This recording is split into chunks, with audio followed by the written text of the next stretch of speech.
에베소서 3장 17절부터 19절까지 함께 읽겠습니다. 믿음을 통해서 그리스도님이 여러분 마음속에 자리 잡고 살게 해주시기를 빕니다.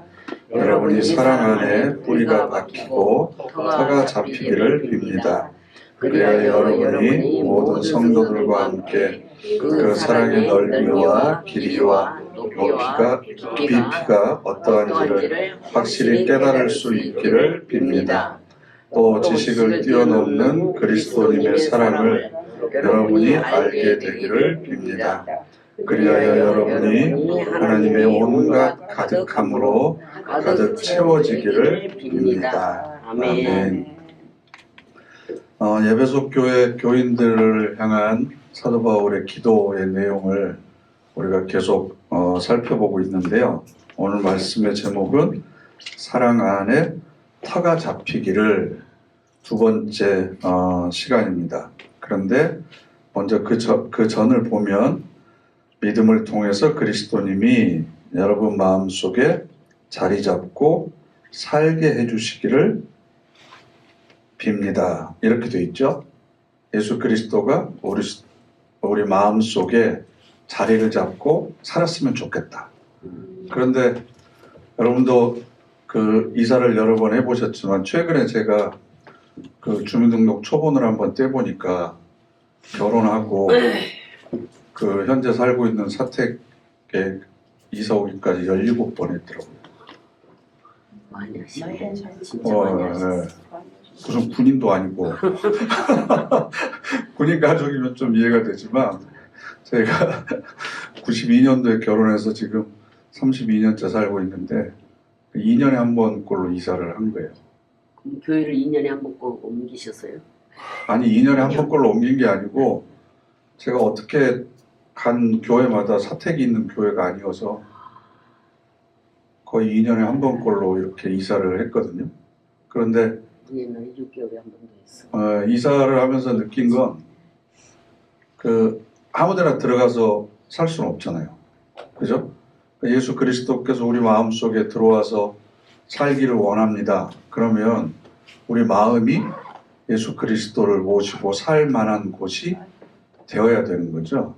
그래서 우리가 흔히 입주 청소라고 하는 것을 또 사람을 시켜서 몇십만 원 들여서 하잖아요. 그래서 16절을 보면 여러분의 속사람이 능력으로 강해지도록 해주시기를 빕니다. 속사람이 능력으로 강해져야만 예수님께서 우리 마음속에 들어와서 사실 수가 있는 거죠. 우리의 속사람이 강해지지 않으면, 이걸 다른 말로 하면 우리의 속사람이 거룩해지고 경건해지지 않으면 예수님이 우리 마음속에 들어와서 사실 수가 없는 거예요. 그러니까 우리 마음속에 들어오실지 말지는 예수님이 결정하는 거지만 우리가 해야 되는 건 우리의 속사람이 능력으로 강건해지기를 위해서 연습하고 훈련해야 된다라는 겁니다.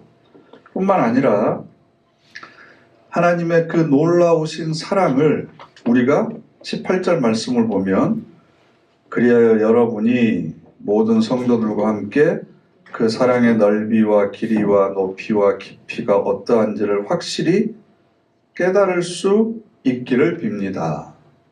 또 지식을 뛰어넘는 그리스도님의 사랑을 여러분이 알게 되기를 빕니다.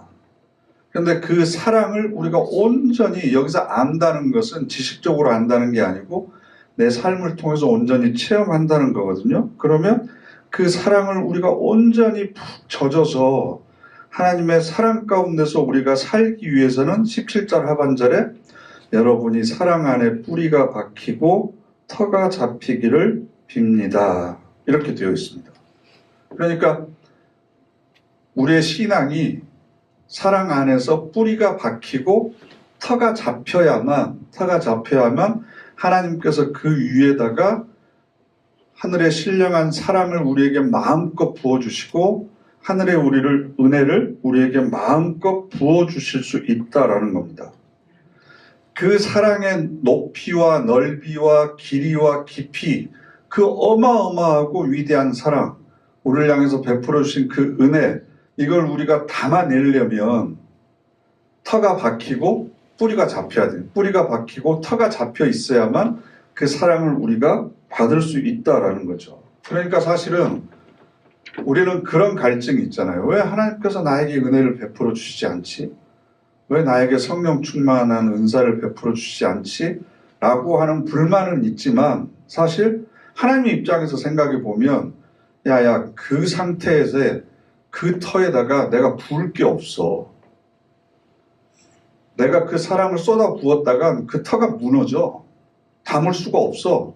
라고 얘기하실 수 있는 건 아닌가. 그러니까 새 술을 새 부대에 담아야 되잖아요. 그래서 새 부대라고 하는 건 유대인들은 가죽으로 만들었기 때문에 새 부대는 가죽이 아직 거의 살아있는 것과 같아서 신축성이 좋아요.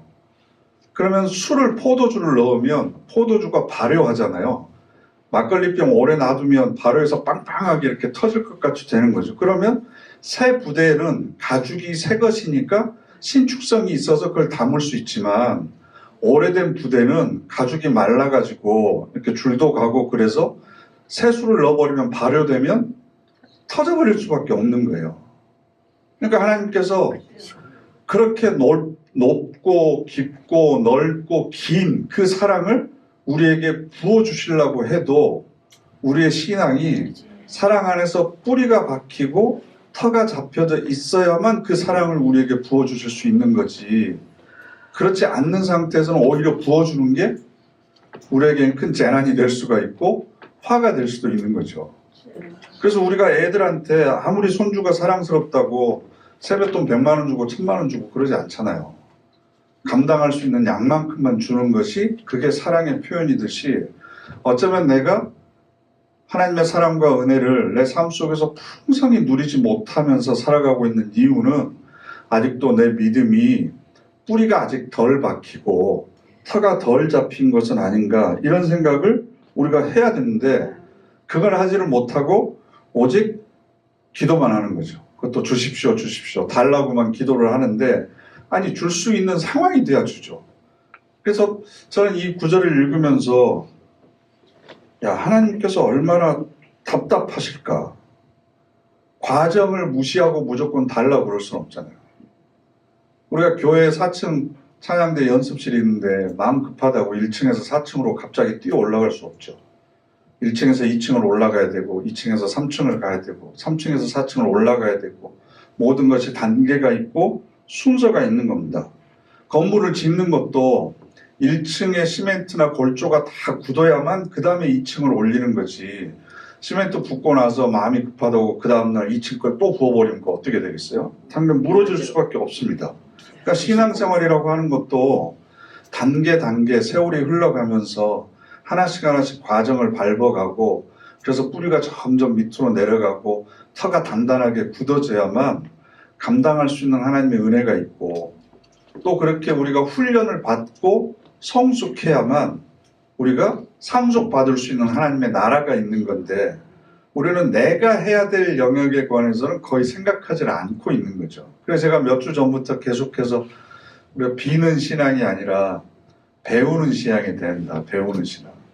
계속 빌고만 있으면 그래서 전혀 예수 그리스도의 모습이 우리에게 나타나지 않고 있으면 안 된다라는 겁니다. 그래서 마태복음 7장 말씀을 우리가 한번 찾아보려고 그러는데요. 마태복음 7장 24절부터 27절까지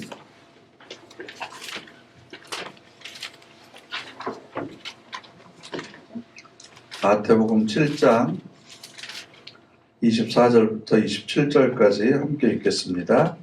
그러므로 누구든지 나의 이 말을 듣고 그것들을 실행하는 사람이 있다고 합시다. 그는 자기 집을 바위 위에 지은 생각 깊은 사람과 같을 것입니다. 나중에 비가 내리고 물난리가 났습니다. 또 바람이 일어 그 집에 불어 닥쳤습니다. 그러나 그 집은 무너지지 않았습니다. 바위 위에 기초가 놓인 까닭이지요. 누구든지 나의 이 말을 듣고 그것들을 실행하지 않는 사람이 있다고 합시다. 그는 자기 집을 모래 위에 지은 생각 짧은 사람과 같을 것입니다. 그런데 비가 내리고 물난리가 났습니다. 또 바람이 일어 그 집을 세차게 때렸습니다. 그러자 집이 무너졌습니다. 그 무너짐이 대단했습니다. 아멘.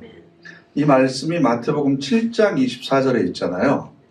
마태복음의 5장 1절부터는 예수님의 산상설교가 나와요.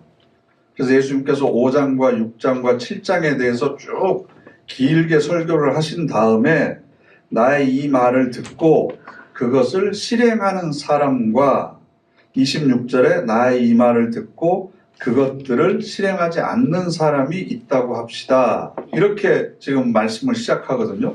그래서 우리가 뭘 오해하고 있냐 그러면 바위 위에 있는 사람은 바위 위에 집을 지은 사람은 집을 지었는데 모래 위에는 집을 안 지었구나 라고 생각을 해요.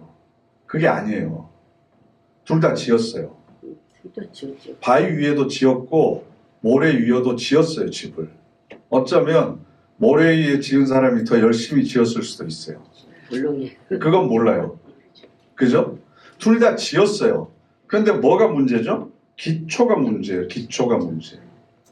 어디에다 지었느냐가 문제지 지었느냐 안 지었느냐가 문제가 아니에요. 그러니까 예수님의 말씀은 뭐냐 그러면 듣기만 하고 설교를 듣기만 하고 실제 적용하지 않는 사람은 그 신앙이 금방 흔들려 버린다.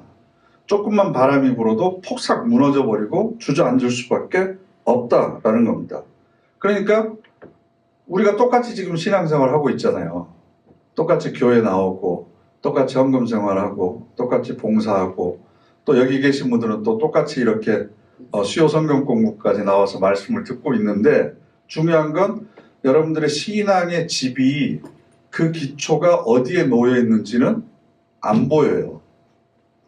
몰라요. 제가 보기에는. 여러분들이 지금 바위 위에다가 신앙의 집을 짓고 있는지 모래 위에다 집을 짓고 있는지 몰라요. 근데 아는 방법이 있어요. 비가 내리고 물난리가 나고 바람이 불어 닥치면 지금까지 저 권사님이 신앙의 집을 어디에다 지었구나. 이게 그때 가서 알 수가 있는 거죠.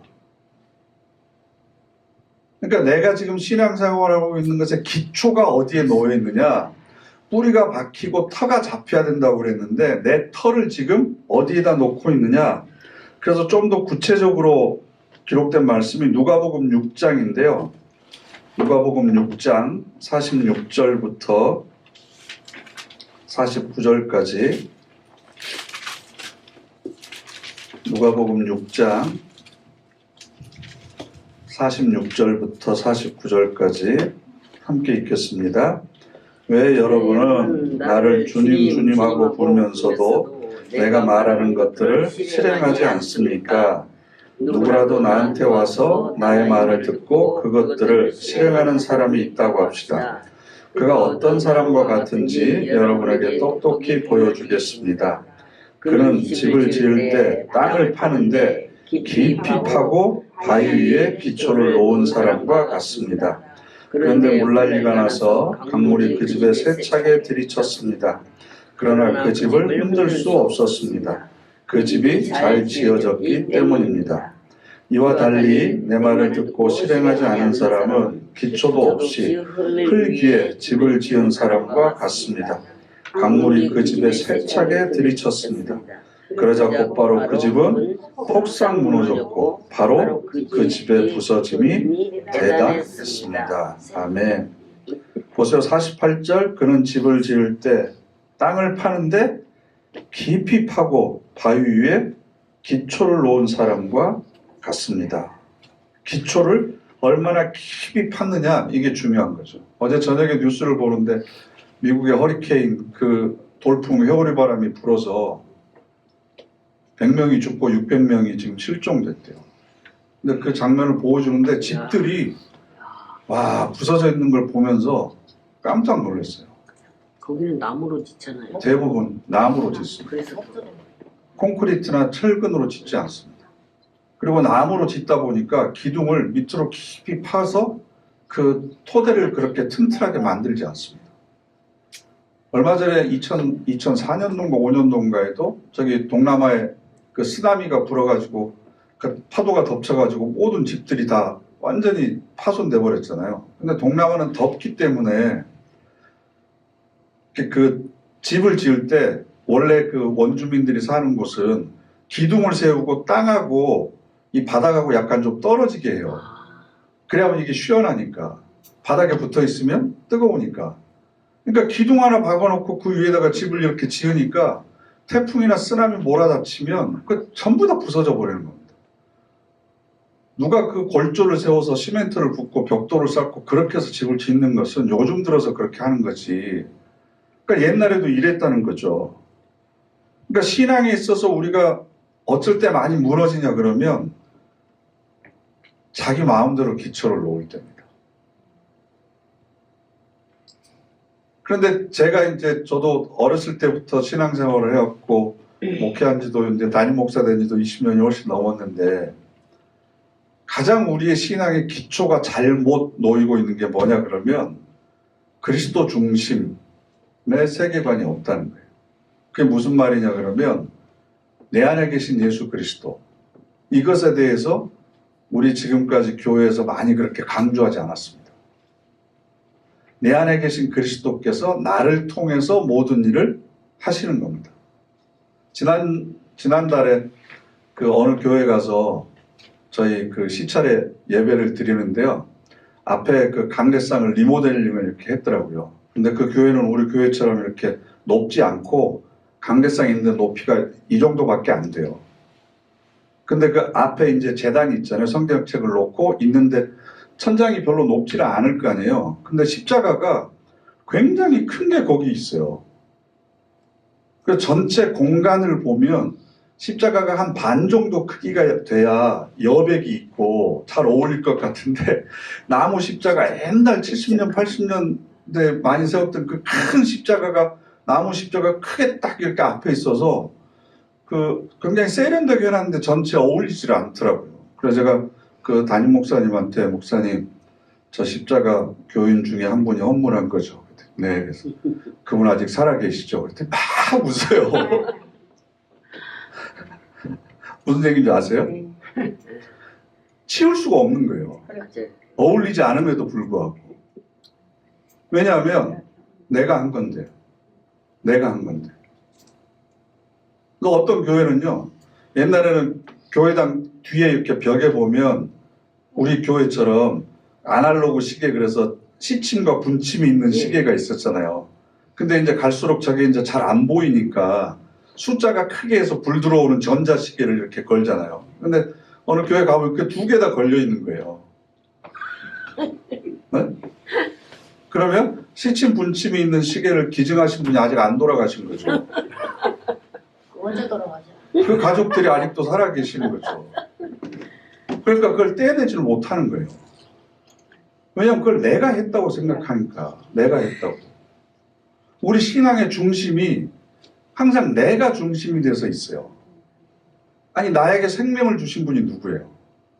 하나님이 나에게 생명을 주셨고 내가 죄인 되었을 때 나를 구원해 주신 분이 하나님이시고 내 마음을 감동시켜서 예수를 그리스도로 고백하도록 해주신 분이 또 성령님이고 내 발걸음을 인도해 주셨고 내가 지금까지 태어나면서 자라기까지 삶에 필요한 모든 자원들을 다 공급해 주신 분이 하나님이시고 그럼 내 안에 계신 그리스도가 나를 통해서 이 모든 일들을 하신 거죠. 그죠? 네. 그 내가 한 게 아무것도 없는 거예요. 이걸 몰라요 우리가. 이게 가장 중요한 신앙의 출발점이거든요. 나는 없고 오직 주님만이 있습니다. 주님께서 나를 사용하셨습니다. 나는 사용받은 것만으로도 내 삶의 기쁨입니다. 그래서 그 누가복음 17장인가요? 무익한 종이오라 할 일을 했을 뿐입니다. 이게 우리의 가장 기본적인 신앙의 자세여야 되는데 내가 이 교회 창립 멤버야. 나 교회 지을 때 이렇게 많이 헌금했어.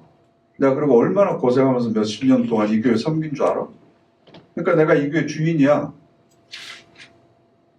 이런 얘기 하시는 걸 들은 적 있으시죠? 네. 내가 했다고 생각하는 거, 내가. 그러다 보니까 당신이 아닙니다. 하나님이 하신 겁니다. 라는 얘기를 들으면 와르르 무너져 버려요. 심각한 자존심에 타격을 입어요. 나를 무시했다고 생각해요. 자기 공로를 인정해주지 않는다고 생각해요.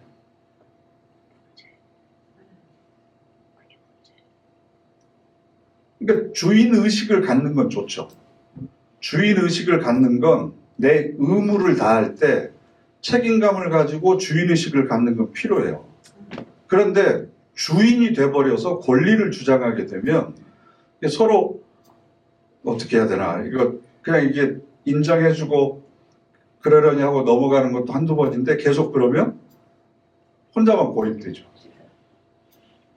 그러니까 우리 신앙이라고 하는 것도 마찬가지예요. 큰 건물을 공사하는 데 있어서 높이 올리려면 올릴수록 그만큼 깊이 파야 돼요. 그만큼 파지 않으면 위에 있는 건물은 금방 쓰러져 버립니다. 왜 일본 사람들이 지은 건물이 그렇게 튼튼하냐 그러면 많이 흔들려 봐서 그래요. 지진이 많이 나서. 근데 우리나라는 지진 대비한 건물들을 짓기 시작한 지가 얼마 안 됐거든요. 깊이 파야 됩니다. 깊이. 그러니까 내가 지금 짓고 있는 신앙의 집은 얼마나 지금 기초를 든든히 파고 있는가. 그리고 그것 위에서 져가고 있는가. 그런데 여러분 생각을 해보세요. 옛날에 이런 재밌는 얘기가 있어요. 주인이 종들을 시험하기 위해서 집 있잖아요. 집을 한 다발씩 주면서 너네들이 새끼줄을 꽈봐라. 그러니까 일하기 싫고 요령이 많은 종들은 어떻게 하겠어요? 다 주어진 분량은 집이 다 똑같아요. 그러면 새끼를 빨리 꼬고 쉬려면 굵게 까야지. 네? 굵게 까야지. 그렇죠. 두껍게 해야 빨리빨리 해서 금방 끝날 거 아니에요. 근데 다 끝나고 나니까 주인이 그 엽전을 던져주면서 꿰 수 있을 만큼 꿰서 갖고 가라. 그럼 가늘고 길게 새끼줄을 열심히 꼰 종이 거기다 끼워가지고 많이 가져가는 거지. 두껍게 꼬가지고 요령 부린 종은 하나도 가지고 갈 수가 없는 거죠. 하나님이 안 주신 게 아니고 넘치게 주셨는데 우리가 담아낼 만한 그릇을 만들지 못하고 있는 거죠. 여전히 그 사랑의 높이와 깊이와 넓이와 길이, 그걸 측량할 수 없는 사랑을 우리에게 부어주시는데, 폭포수 같은 은혜를 우리에게 부어주시는데 우리 믿음이 간장종지밖에 안 되는 거예요. 그러니까 매주 간장종지 같은 은혜만 받아가지고 목을 축이려고 그러니 항상 영혼이 목마름을 느끼고 갈증을 느끼죠. 그러면서 왜 나한테는 이것밖에 안 줍니까? 자기 그릇을 봐야 되는데 하나님 탓만 하면서 있다는 거죠. 그래서 가장 중요한 건 뭐냐 그러면 18절에 다시 에베소서 3장 18절로 넘어와서요. 17절 하반절 제가 읽겠습니다. 여러분이 사랑 안에 뿌리가 박히고 터가 잡히기를 빕니다. 라는 겁니다. 우리 믿음의 터가 뭘로 파야 되냐 그러면 사랑으로 파져야 됩니다. 어떤 사람들은 믿음의 지식이 있어야 돼. 그래서 공부를 열심히 해야 돼. 라고 생각을 합니다. 그런데 지식보다 더 굳건하고 오래가고 모든 사람들에게 유익이 되는 것이 사랑으로 그 믿음의 기초를 놓는 겁니다. 사랑으로. 결국 내가 나를 통해서 하나님께서 교회를 섬기신다라고 하는 고백도 사랑이 없이는, 교회에 대한 사랑이 없이는 불가능하거든요. 하나님께서 나를 사랑하셔서 나를 사용해 주신 거고, 내가 이렇게 봉사하고 섬기는 것도 내가 하는 게 아니고, 혹시 내가 한다고 생각되더라도 내가 사랑 때문에 하는 거지 다른 사람이 나를 인정해주고 칭찬해주고 높여주기를 바라서 내가 하는 건 아니다. 사랑 때문에 하는 모든 행위는 대가를 바라지 않습니다. 그죠?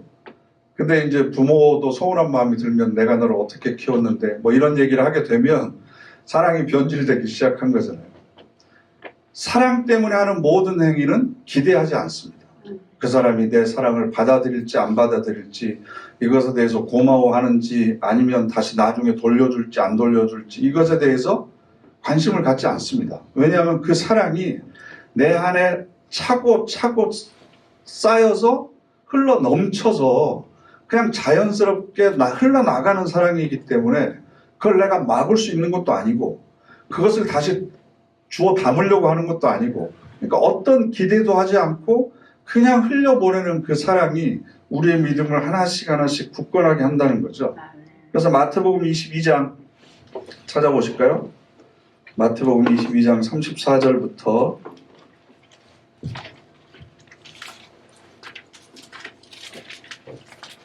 마태복음 22장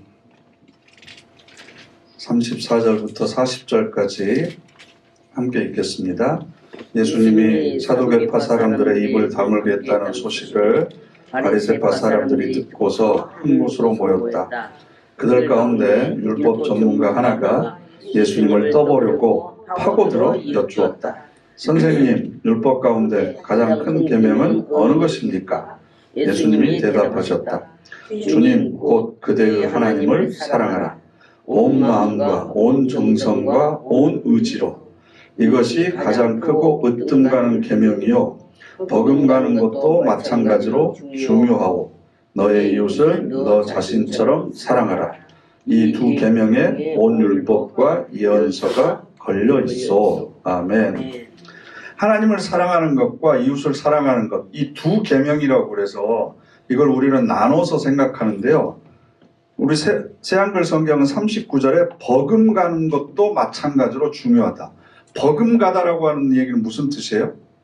경중이나 우열이 있다는 얘기가 아니고 비슷하다, 똑같다라는 거예요. 그러니까 하나님을 온 마음과 온 정성과 온 의지로 사랑하는 것과 너의 이웃을 너 자신처럼 사랑하라 라고 하는 것은 똑같이 중요하다, 똑같이.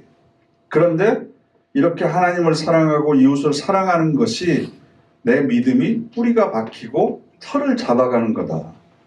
이렇게 되지 않고서는 예수 그리스도를 내 안에 모실 수가 없다. 내가 내 털을 굳게 하고 뿌리를 박는 훈련을 해야만 된다. 연습을 해야 되는 거예요. 그거 어느 정도 해야 되느냐? 마태복음 5장으로 앞으로 넘겨서요. 마태복음 5장 43절부터 48절까지 마태복음 5장 43절부터 48절까지 함께 읽겠습니다. 여러분은 들었습니다. 말씀하시기를 너의 이웃을 사랑하라. 그리고 너의 원수를 미워하라 하셨지요. 그러나 나는 여러분에게 말합니다. 여러분의 원수들을 사랑하세요. 또 여러분을 박해하는 사람들을 위해 기도해 주세요. 그래야 하늘에 계신 여러분 아버지의 아들, 딸들이 될 것입니다. 아버지께서는 악한 사람들 위에도 선한 사람들 위에도 해가 떠오르게 하시고 올바른 사람들 위에도 올바르지 않은 사람들 위에도 비가 내리게 하시기 때문입니다. 여러분을 사랑하는 사람들을 여러분이 사랑한다면 무슨 보상이 있겠어요? 세금업자들도 그렇게 하지 않나요? 또 여러분의 형제 자매들에게만 여러분이 인사한다면 여러분이 더하는 것이 무엇인가요? 다른 민족에 속한 사람들도 바로 그렇게 하지 않나요? 그러므로 완전하게 되세요. 여러분은 여러분의 하늘 아버지께서 완전하신 것처럼요. 아멘. 어디까지 사랑해야 돼요? 원수까지. 원수까지 사랑해야 되고 박해하는 사람들을 위해서 기도해 줘야 됩니다. 너무 힘들어. 저도 말은 이렇게 하기는 하는데 안 돼. 잘 안 되죠.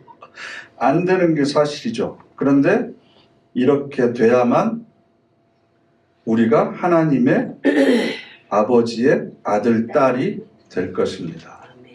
왜냐하면 산상수훈에서 평화를 이루는 사람은 복이 있다. 그들이 하나님의 아들이라 일컬음을 받을 것이다. 원수를 사랑하고 박해하는 자를 위해서 기도하는 수준이 될 때까지 훈련하고 연습해야 됩니다. 이게 사랑 안에 뿌리가 박히고 터가 다져지는 겁니다.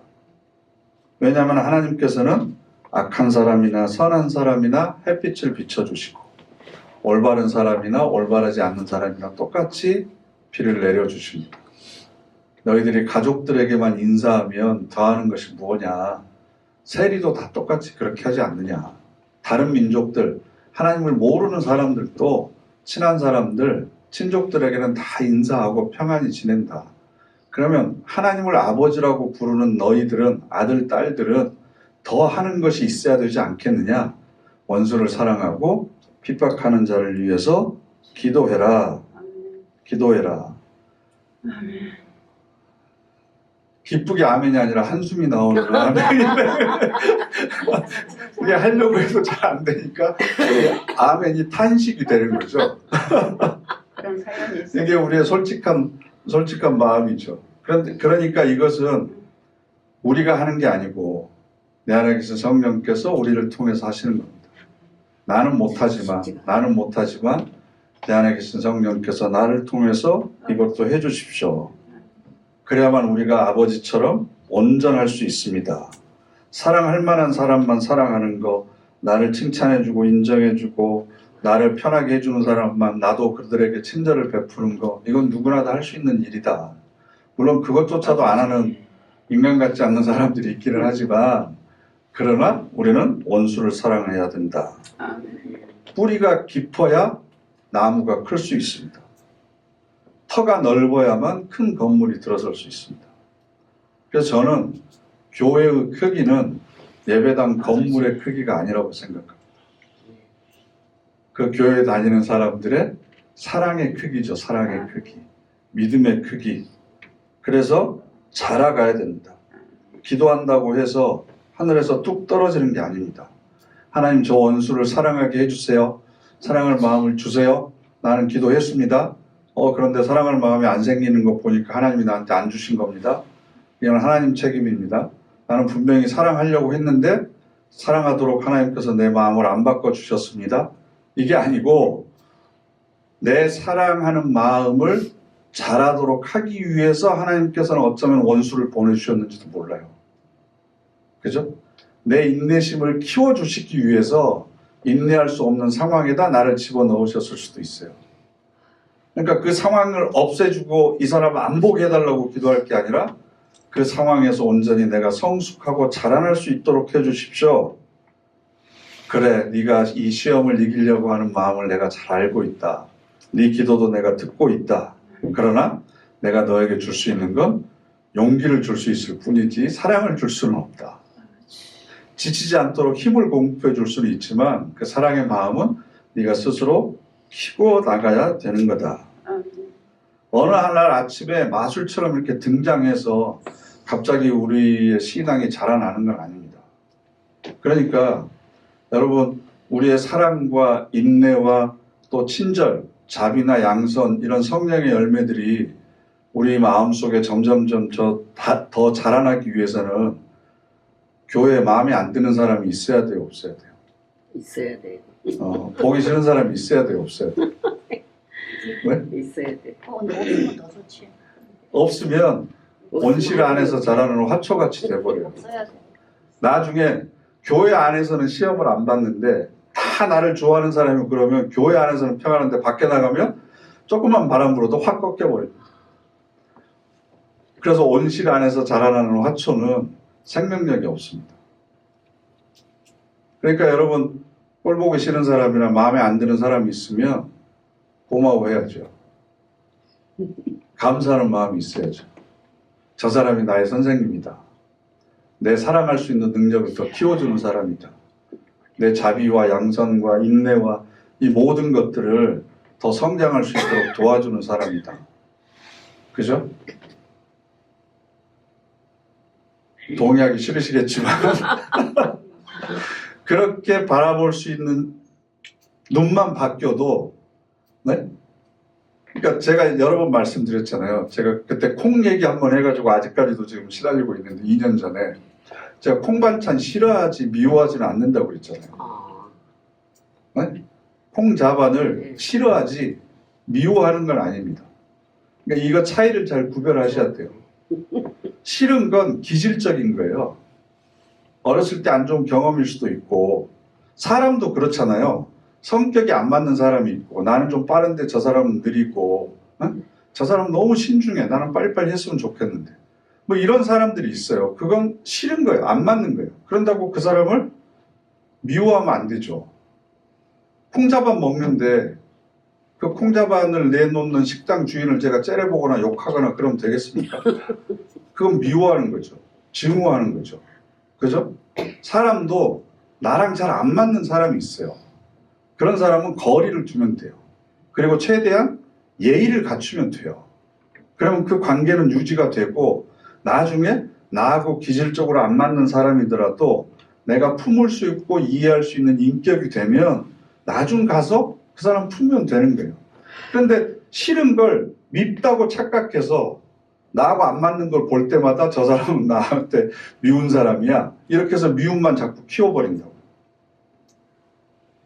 아, 저 사람은 나랑 다르구나. 틀린 게 아니고 다른 거구나. 다른 것이 정상이다. 다른 사람들끼리 모여 있어야 우리가 훈련이 되고 연습이 된다. 이것만 알고 있어도 우리 감정에 소모적인 지출은 없을 것 같아요.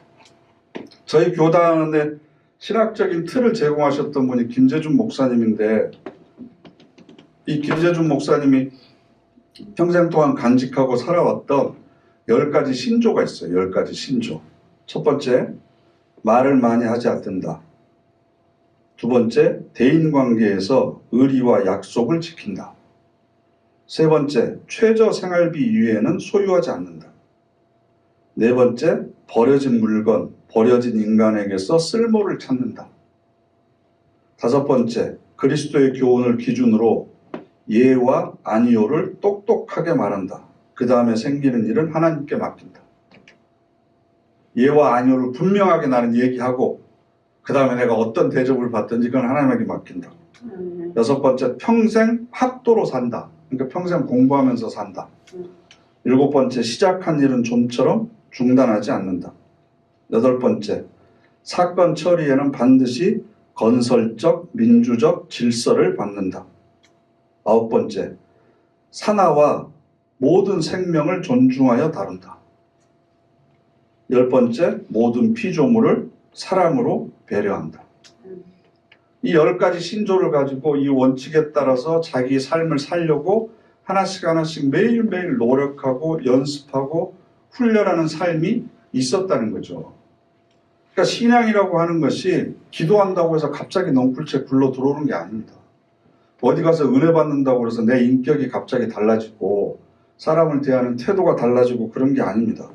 하다못해 산타클로스한테 선물을 받더라도 양말 정도 준비하는 성의는 우리가 있어야 되잖아요. 양말조차도 준비 안 해놓고 산타클로스 할아버지가 선물도 안 줬다고 그러면 이건 조그만 꼬마지만 양심도 없는 거잖아요. 근데 우리가 그래요. 양말조차도 내가 그 최소한 해야 되는 노력과 연습조차도 하지 않고 하면 안 되는 거죠. 그래서 마태복음 5장 마지막으로 한번 찾아보실까요? 마태복음 5장 23절과 24절.